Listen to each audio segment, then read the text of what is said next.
The mansion stood tall at the edge of the city, its golden gates glittering under the afternoon sun. From the outside, Richard and Vanessa's life looked enviable. Expensive cars rested in the driveway, servants polished the floors until they shone, and guests whispered that the couple was blessed beyond measure.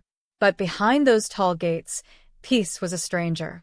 Richard was a politician, powerful and feared. Money flowed to him like a river, not by honesty, but by cunning. He was corrupt to the core, taking bribes, diverting funds, and pocketing money meant for the people. His allies praised him in public, but in secret they called him ruthless. Richard wore wealth like armor, but beneath it, he was ruled by greed.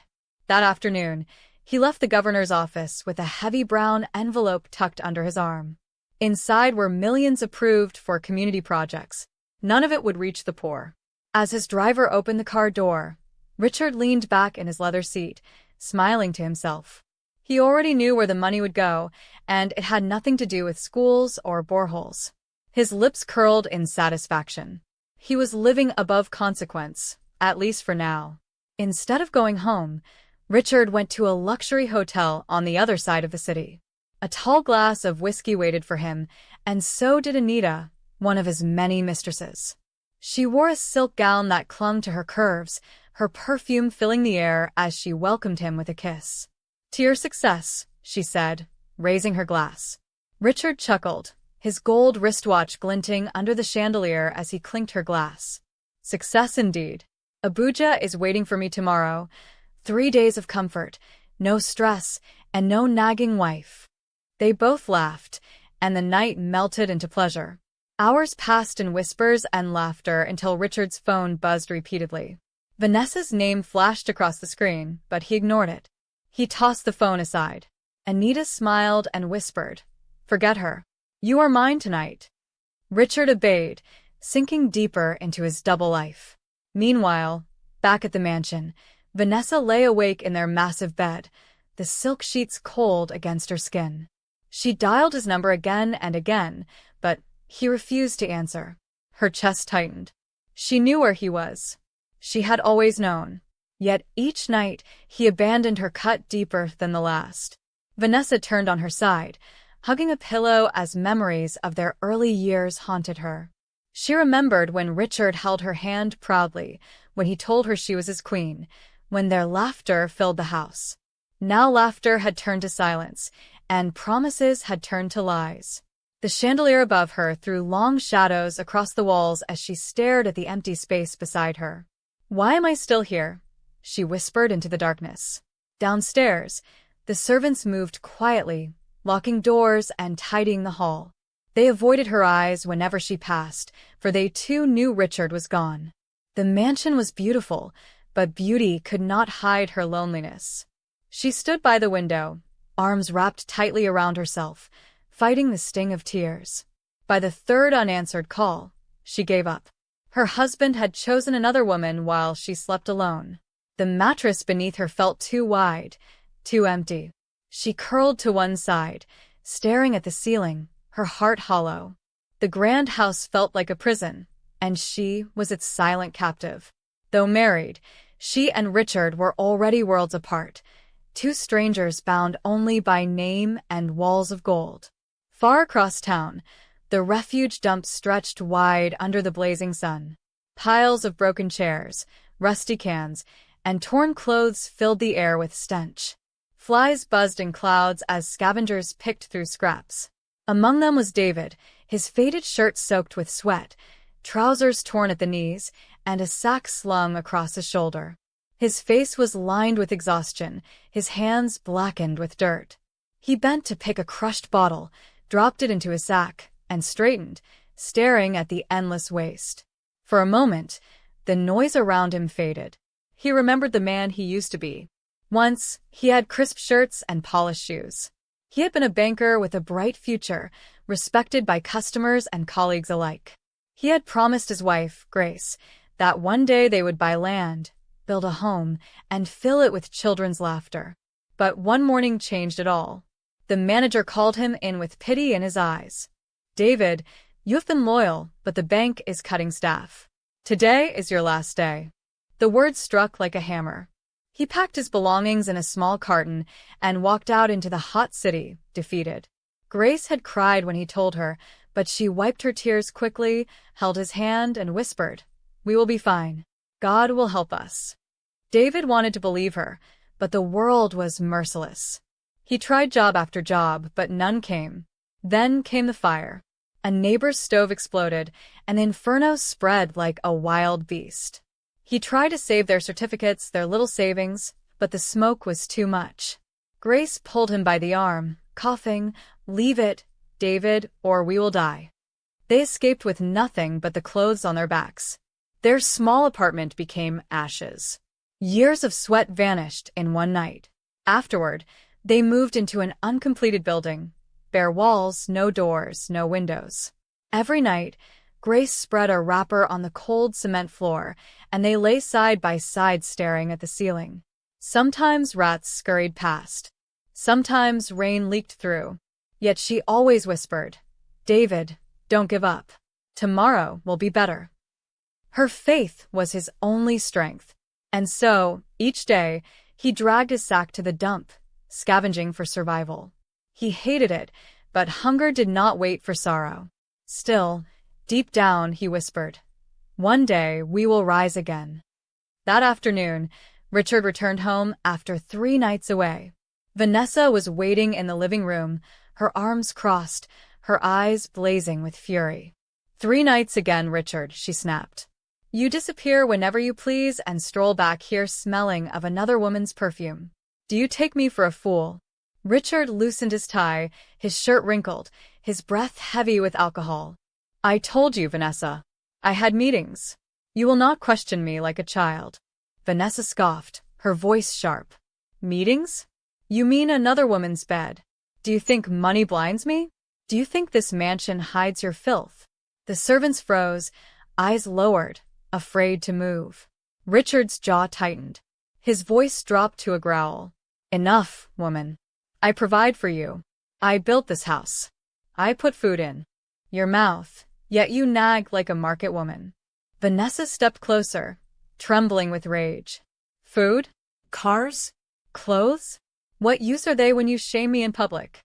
You call yourself a man, but you are nothing but a coward." Richard's hand shot up. The slap echoed across the marble floor. Vanessa staggered back, her cheek burning red, but she did not cry. "You will not break me," she hissed. Richard's breathing was heavy, his chest rising and falling like a storm. With a roar, he snatched his car keys from the table. "I will not waste my time with your madness." He stormed out of the mansion, slamming the door so hard the chandelier trembled. Tires screeched as his car tore out of the compound, leaving a trail of dust. The silence that followed was deafening. Vanessa stood alone in the grand living room, her hands trembling, her eyes burning with rage. She looked around, the broken vase on the floor, the shattered remote, the expensive television staring back at her like a dark mirror. Suddenly, her fury exploded. She hurled the remote at the TV, shattering the screen in sparks and glass. The servants gasped but dared not move. Her anger drove her outside into the compound. She seized a flower pot and flung it at Richard's black SUV. The windshield cracked with a deafening smash. She hurled another stone, shattering the glass of another car. "You will feel my pain, Richard," she shouted into the hot air. Guards by the gate stood frozen, exchanging nervous glances. None dared intervene. Vanessa's rage was wild, dangerous, and beyond control. Breathless and trembling, Vanessa stormed back into the mansion. Her fury pulled her upstairs into the master bedroom. The wide mattress sat in the center, innocent and still. She glared at it with fresh hatred. "You will not sleep here in peace while you shame me," she spat. With wild strength, she dragged the mattress off the bed frame. Foam scraped against the tiles as she hauled it toward the staircase. Her body strained, sweat streaming down her face, but she would not stop. Step by step, she dragged it down the stairs, across the corridor, and out into the blazing sun. "Let him come back and meet nothing," she growled. With one final shove, she toppled the mattress onto the refuge heap by the roadside. Dust rose into the hot afternoon air. Flies circled lazily. Vanessa wiped her brow with the back of her hand and stormed back inside, slamming the gate behind her. The mattress lay abandoned in the dust, baking in the heat. What she did not know was that hidden deep inside its layers were bundles of foreign currency, Richard's secret lifeline. Pounds, euros, and dollars lay buried in foam, waiting for a destiny neither of them could see.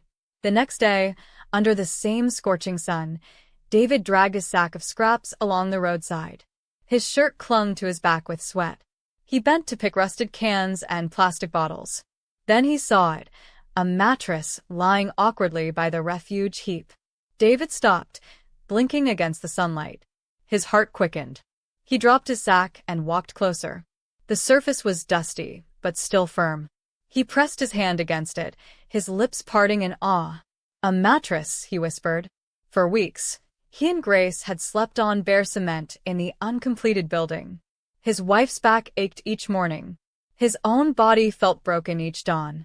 This was not just foam. This was comfort. This was hope. Without hesitation, David gripped one end. It was heavier than expected.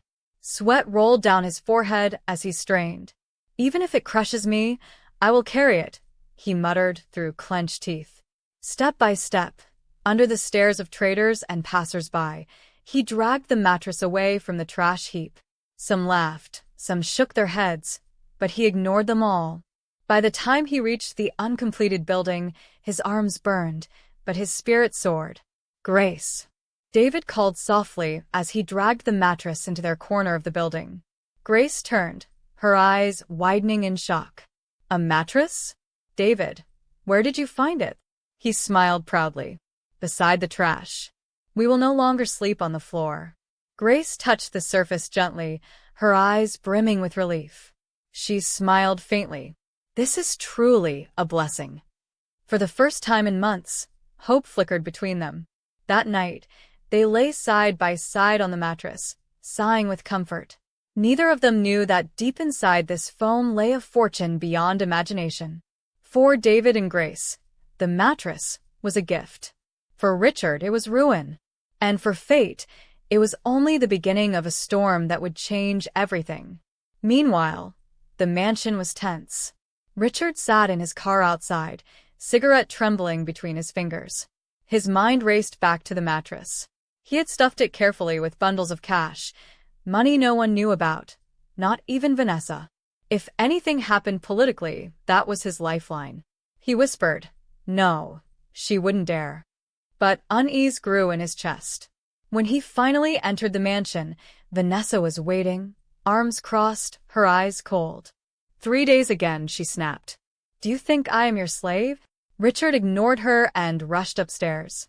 He threw open the bedroom door, his eyes falling on the bare bed frame. His face drained of color. "Where is the mattress?" he shouted. Vanessa lifted her chin proudly. "I threw it away. You shame me in this city. You don't deserve it." Richard's voice broke in horror. "You fool. My money, all my life savings, pounds, euros, dollars, everything was inside that mattress." Vanessa staggered back, her hand over her mouth. "No. Tell me you're lying, Richard. Please, tell me you're lying." But Richard's roar filled the room. "You have destroyed me." Vanessa collapsed onto the floor, tears streaming down her cheeks. "Oh God, what have I done?" she wept. The servants outside the door froze in shock as the golden couple's secret spilled into the open. Richard shoved past her, his face twisted with panic. He tore through the mansion gates like a madman, Vanessa trailing behind with dust on her feet. "Did anyone see the mattress?" he barked at the guards. "The big one from the master bedroom." One guard stepped forward hesitantly. "Sir, Madam dragged it out yesterday. She pushed it to the refuge heap by the market road." Richard's knees nearly buckled. "You fools. That was not trash. That was my life." Vanessa reached for him, sobbing. "Richard, please, I didn't know. Who should ask forgiveness? If I had treated you with love, if I had not cheated, if I had not raised my hand against you, none of this would have happened. I am the cause, not you." Vanessa's tears fell silently. For a moment, Silence hung heavy, but it was different this time. Richard stepped forward and took her hand. For the first time in years, they apologized, not with pride, but with humility. It did not bring their wealth back, but it brought a strange peace. They sold most of the cars, keeping only one. The mansion was too big to maintain, so they shut down half the rooms. Most staff left until only one maid and a gatekeeper remained. Richard started a small business with his little savings. Vanessa reopened her sewing machine, stitching clothes for neighbors. The house that once echoed with parties now hummed with the sound of sewing. They were no longer the golden couple living in wasteful abundance, but for the first time in a long while, they understood each other. Life changed for both couples, but in opposite directions. David and Grace rose from ashes into comfort. Richard and Vanessa fell from riches into humility. The same mattress had been the turning point, carrying fortune away from one house and delivering it to another. It was destiny's cruel humor, shifting balance in silence. While David and Grace planned for the future, Richard and Vanessa struggled to survive the present. Yet both couples learned lessons they had never imagined. David often sat on his porch at night, watching the stars. "Grace," he said one evening, "I thank God for that day at the dump. It was the turning point." Grace nodded, her eyes calm. "But remember, David, our greatest blessing is not the money. It is wisdom. Without it, money will destroy us like it destroyed Richard." David squeezed her hand. "You are right, my love. We will remain humble." Their laughter echoed into the night, warm and free. Meanwhile, Richard, sitting on his once grand balcony, stared at the overgrown garden. "How did I fall so low?" he muttered. Vanessa joined him, her sewing scissors in hand. "We are not finished, Richard. We still have each other. That is something money could not buy." Richard sighed, looking at her for the first time with gratitude. "You stood with me, even when I destroyed everything. For that, I thank you." Vanessa smiled faintly. Their wealth was gone, but perhaps their marriage could still be rebuilt on ashes. Months passed. David and Grace's reputation grew. Neighbors admired their humility and hard work. Customers praised Grace's honesty. Tenants respected David's fairness. They became a beacon of hope for others struggling in silence. Many thought their rise came from sheer resilience, never guessing the secret hidden in a discarded mattress. Grace often whispered a prayer. "Lord, may this blessing never turn into a curse." Richard and Vanessa's story spread too, but in whispers of warning. Once a man feared by all, Richard was now seen struggling to rebuild with dignity. People pointed at his fall and said, "Greed will always destroy in the end." Yet those who looked closely saw something else, a couple learning humility. Neighbors who once envied them now saw them as human, flawed, broken, but trying again. Two couples, two fates. One lifted from dust to light. The other dragged from gold to ashes. The same mattress carried wealth away from one life and delivered it to another. Destiny had chosen its path, and in its wake, it left lessons too powerful to ignore. For David and Grace, patience and humility preserved their blessing. For Richard and Vanessa, pride and greed brought ruin, but humility brought them peace. In the end, the mattress became more than foam and cloth. It was a mirror of life itself, showing how fortune can rise and fall, how wealth can destroy or heal depending on the hands that hold it.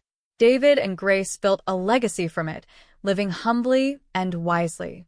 Richard and Vanessa, though stripped of riches, found the beginning of reconciliation in their brokenness. Fate had balanced the scales. The poor found wealth, the wealthy found humility. And the world, as always, whispered its truth. Riches can vanish in a moment, but wisdom and love endure. If you enjoyed this story, don't forget to like, comment, share, and subscribe for more dramatic tales.